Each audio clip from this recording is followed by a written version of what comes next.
Satu hal yang ku rindukan, serupa denganmu Yesusku, pancarkan terang kemuliaan-Mu,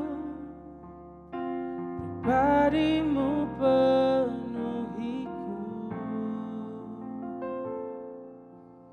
Kaulah jalan dan kebenaranku, kehidupan Kristus dalamku. Tiada cara lain untuk menyembah-Mu, dalam Kristus ku berseru. Kau yang terbesar, Kau termulia, salib-Mu sempurna mengubah hidupku, kuasa kasih-Mu memulihkanku. Haleluya, terpuji nama-Mu.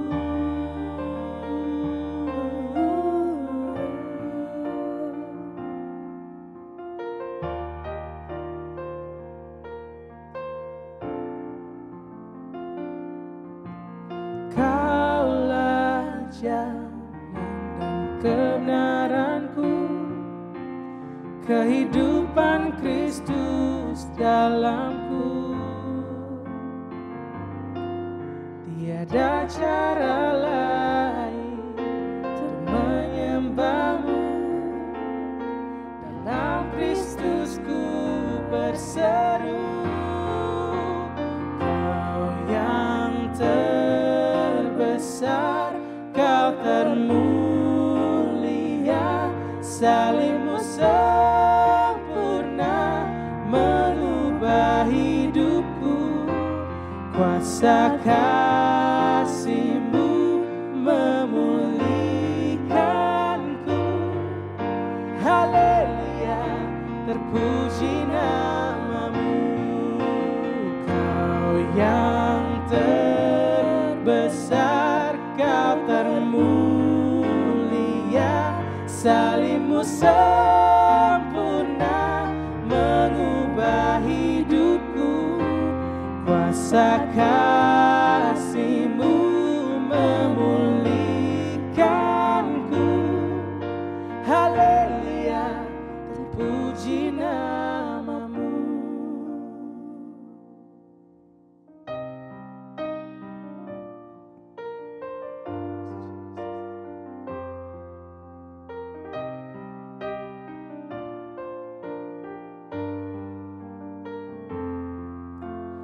Jesus Christ never fails me. Your love remains until forevermore.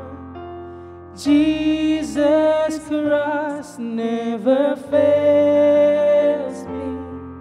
Your love remains until forevermore. Oh, Jesus Christ never fails me. Your love remains until forevermore. Oh, Jesus Christ never fails me. Your love remains until forevermore.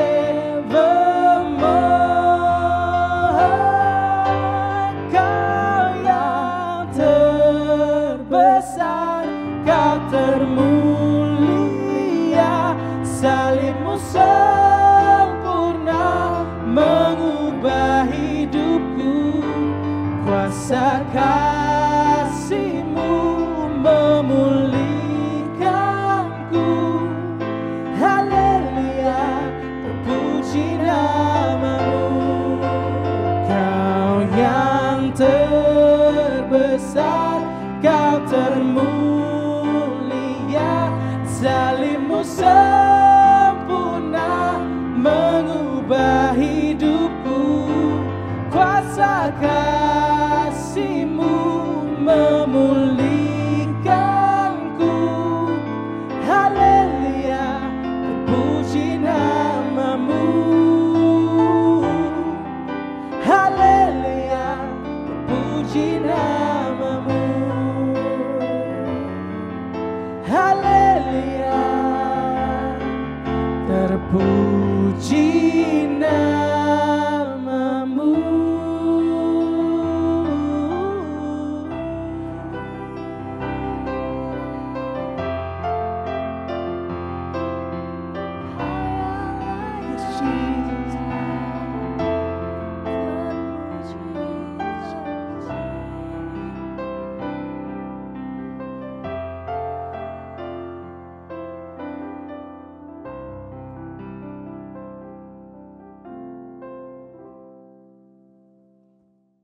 Shalom warga kerajaan, kembali kita berjumpa dalam Voice of Victory hari ini, dan saya akan membahas tentang satu tema yang mungkin sudah kelihatan umum, kedengaran umum, tetapi harus tetap kita menjaganya, yaitu the heart of worship, hati yang menyembah.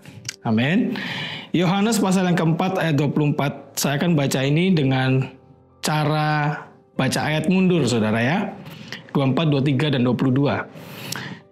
Allah itu roh, dan barang siapa menyembah Dia harus menyembahnya di dalam roh dan kebenaran. Ayat 23, tetapi saatnya akan datang dan sudah tiba sekarang bahwa penyembah-penyembah benar akan menyembah Bapa dalam roh dan kebenaran. Sebab Bapa menghendaki penyembah-penyembah demikian. Kamu menyembah apa yang tidak kamu kenal. Kami menyembah apa yang kami kenal. Sebab keselamatan datang dari bangsa Yahudi. Kenapa saya baca ayat ini mundur? Karena saya mau mengarahkan kita kepada sebetulnya penyembahan itu apa, gitu ya. Allah itu adalah roh, dan barang siapa menyembah Dia harus menyembahnya di dalam roh dan kebenaran. Kita harus belajar bahwa apa yang Yesus perkatakan mengenai roh dan kebenaran itu bukan lagi terpatok kepada ruang, waktu, tata cara, tempat, aturan, dan sebagainya. Kalau zaman dahulu saudara, untuk kita bisa menyembah Tuhan itu ditentukan tempatnya di mana, harus di mana, dan sebagainya. Makanya Yesus mengajarkan kepada wanita yang ditemui oleh Yesus ini. Kemudian Yesus mengatakan bahwa saatnya akan datang dan sudah tiba sekarang bahwa penyembah-penyembah benar akan menyembah Bapa dalam roh dan kebenaran. Sebab Bapa menghendaki penyembah yang demikian. Kamu menyembah apa yang tidak kamu kenal. Esensi daripada penyembahan bukanlah lagu, lirik, musik, tarian. Bukan, saudara. Itu adalah ekspresi dari penyembahan. Tetapi esensi dari penyembahan berbicara tentang bagaimana kita harus mengenal siapa yang kita sembah. Kami menyembah apa yang kami kenal. Kamu menyembah apa yang tidak kamu kenal. Jadi penyembahan itu harus terjadi karena kita mengenal siapa yang kita sembah. Yesus mengajarkan bahwa kita menyembah itu disandingkan atau dibandingkan dengan mamon. Pilih mana? Tuhan atau mamon? Kalau kita menyembah mamon, maka pengejaran kita semua akan ke arah sana. Tapi kalau kita menyembah Sang Raja, Raja yang agung, Raja yang besar, Tuhan Yesus Kristus, maka kita akan menyembah dan kita pasti akan mengenal siapa yang kita sembah, yaitu Tuhan Yesus Kristus. Kita menyembah dalam roh dan kebenaran. Dalam kehidupan Kristus, kita akan menyembah Dia. Amin. Apa penyembahan? Worship pertama kali muncul dalam Alkitab adalah pada saat peristiwa di mana Abraham akan membawa Ishak naik ke atas gunung untuk dipersembahkan. Bahkan di kitab Kejadian pasal 22 ayat 5 dikatakan bahwa waktu itu Abraham sedang berkata kepada bujangnya, dikatakan bahwa aku akan naik ke gunung ini. Dalam terjemahan BIMK dikatakan aku akan naik ke gunung ini menyembah Tuhan. Padahal Abraham sangat sadar dan tahu apa yang harus dia lakukan ketika dia naik ke atas gunung nanti, yaitu adalah mempersembahkan Ishak. Kata penyembahan atau kata menyembah dalam Kejadian 22 ayat 5 itu dikatakan dalam bahasa Ibraninya adalah sakah. Sakah memiliki arti bow down, tersungkur, bersujud, humbly, memohon dengan rendah hati, bahkan merendahkan diri. Kemudian reverence, hormat. Jadi penyembahan, saudara, dari kata saka bukan hanya tentang tindakan fisik, tetapi lebih kepada sikap hati. Bukan lagi kepada tata cara, ritual, atau tata ibadah, tetapi lebih kepada ketulusan hati, rasa hormat, takut akan Tuhan, serta penundukan diri kepada Tuhan. Ini yang saya pelajari, saudara. Hati yang menyembah harus selalu punya sikap hati yang seperti yang kita dengar tadi. Tersungkur, bersujud, merendahkan diri, merendahkan hati, sikap hormat, tulus hati, takut akan Tuhan. Itu harus ada kepada setiap hati yang menyembah, setiap daripada kita. Karena kalau tidak, saudara, kesaksian pribadi, saya lahir besar dari keluarga Kristen. Bahkan papa saya adalah seorang hamba Tuhan. Saya hidup dalam lingkungan gereja, bahkan saya tinggal dalam pastori gereja. Saya mengenal semua tata cara ibadah gereja. Awal pelayanan, hati kita dipenuhi oleh kasih kepada Tuhan, pelayanan terus dan menerus. Lalu kemudian, singkat cerita, dengan berjalannya waktu, hati yang menyembah ini bisa pudar, saudara. Waktu hati yang menyembah ini pudar, apa yang terjadi? Maka kita akan menjadi terbiasa. Terbiasa dengan apa? Terbiasa, karena sudah lama pelayanan, karena sudah lama bahkan tinggal dalam gereja, saya masih melayani di bidang musik, saya melayani jemaat, saya berkhotbah dan sebagainya. Tetapi waktu kehilangan hati yang menyembah, itu akan membawa kita kepada rasa untuk memfokuskan kepada diri sendiri, cari jalan sendiri, berpikir dengan cara sendiri, saudara. Tidak lagi mengandalkan Tuhan. Waktu menyembah bukan lagi kepada hubungan dengan Tuhan, tetapi lebih kepada ritualnya, tata caranya, pekerjaan Tuhannya, tapi bukan kepada Tuhannya, saudara. Akibatnya apa? Akibatnya kita melayani Tuhan, tapi kehilangan rasa hormat. Kita melayani Tuhan, tapi kita kehilangan takut akan Tuhan. Berakibat kepada kita berjalan dengan cara sendiri, berpikir sendiri, kompromi terhadap banyak hal. Oh iya, aku sudah biasa. Oh iya, gak apa-apa, Tuhan pasti ampuni. Kita tidak lagi punya hati nurani. Kita tidak lagi bisa merasakan bahwa Tuhan ada dalam hidup kita. Akibatnya kita tidak bisa melihat lagi kasih kepada sesama. Kita mementingkan diri sendiri, pokoknya semua demi kepentingan kita sendiri, kesukaan kita sendiri, kedagingan kita sendiri. Itu artinya kita sedang fokus kepada diri sendiri dan kita kehilangan hati yang menyembah. Oleh karena itu, saya belajar dan waktu firman Tuhan ini menegur, oh ya Tuhan, aku minta ampun. Istri saya menegur, kita harus mulai, saudara, untuk kita bisa mau dengar-dengaran.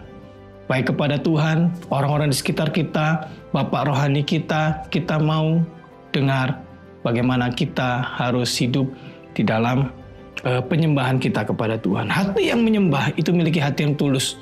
Hati yang dipenuhi roh takut akan Tuhan, hati yang dipenuhi oleh rasa hormat akan Tuhan, hati yang penuh dengan rasa rindu kepada Tuhan.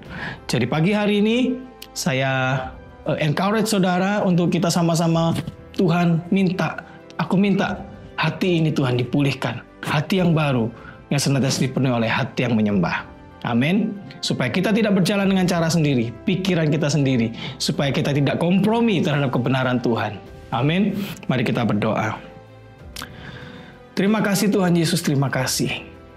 Saat ini kami buka hati kami untuk roh-Mu Tuhan bekerja dalam kami, melembutkan hati kami, menjamah hati kami ya Tuhan, agar kami senantiasa memiliki hati yang menyembah, hati yang tulus, hati yang takut akan Tuhan, hati yang mau menghormati Tuhan, hati yang tidak lagi kompromi dengan mengandalkan cara-cara kami sendiri, tapi kami mau kembali kepada Tuhan dan mengandalkan Kau Tuhan sebagai satu-satunya Tuhan dalam hidup kami. Kami memberikan yang terbaik ya Tuhan. Sama seperti waktu Abraham membawa Ishak ke atas gunung.